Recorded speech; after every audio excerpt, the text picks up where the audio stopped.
সকালের নাস্তায় ঘিয়ে ভাজা পরোটা সাথে দুধ চা, মাশাআল্লাহ। সাদা সাদা রুটি, ওটার সাথে ঘি দিয়ে পরোটা ভাজা।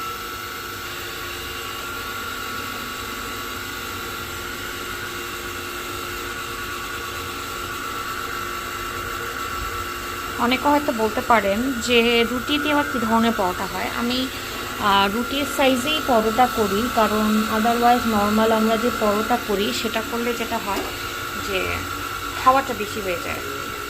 এটা মিনিমাম অ্যামাউন্টে রাখি, সো ওয়েটটা যেন আসলে কন্ট্রোলে থাকে। আমি কিন্তু আবার এভরিডে পরোটা খাই না, যখন ভালো লাগে ইচ্ছে করে তখন দুধ চায়ের সাথে। যদিও পরোটা আর দুধ চা অ্যাভয়েড করা উচিত, নট হেলদি অপশন। সাথে এখন কলিজা ভুনাটা গরম করে নিচ্ছি। এখন চায়ের পানি বসিয়ে দিলাম, চাটা তৈরি করলেই হয়ে গেল আমার সকালের নাস্তা।